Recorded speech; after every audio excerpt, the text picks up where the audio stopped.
parler de l'opus Twilight Princess, je vous demande d'accueillir chaleureusement Ganondorf, Link et Zelda. On les applaudit, allez!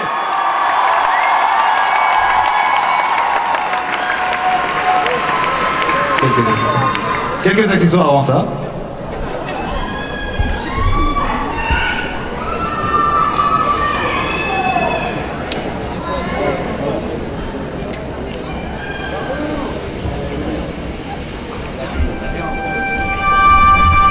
La légende raconte qu'après avoir créé notre monde, les trois déesses se retirèrent.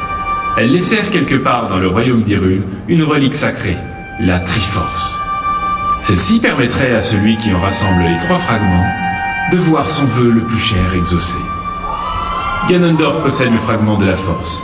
Il y a une centaine d'années, il tenta de s'emparer des deux autres par la violence, mais les sages gardiens de la Triforce l'en empêchèrent, et il fut emprisonné dans le royaume du crépuscule.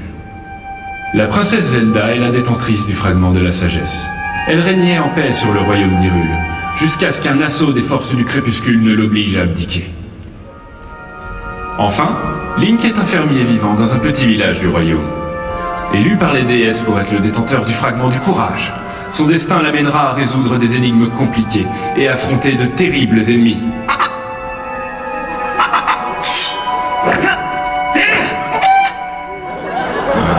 De terribles ennemis, disais-je.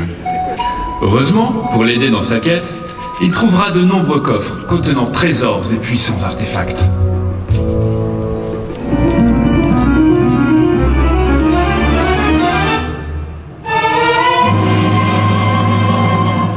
Vous avez trouvé un gros rubis violet. Il vaut vraiment beaucoup d'argent.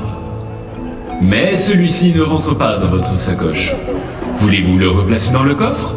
Ou répondre non à cette question, pour que je vous la repose en boucle jusqu'à ce que vous cédiez.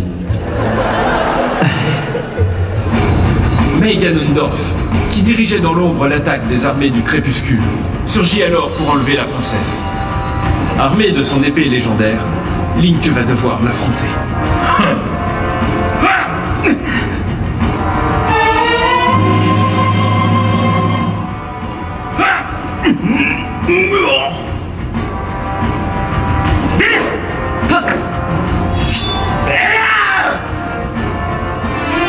Et c'est ainsi que le bien triomphe toujours.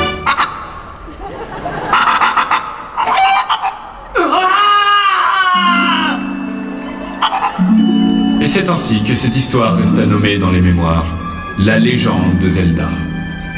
Même si, bon, objectivement, on peut considérer qu'elle n'a pas fait grand-chose. On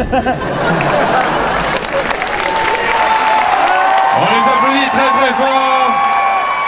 Le groupe The Legend of Zelda participant P5. Merci à vous.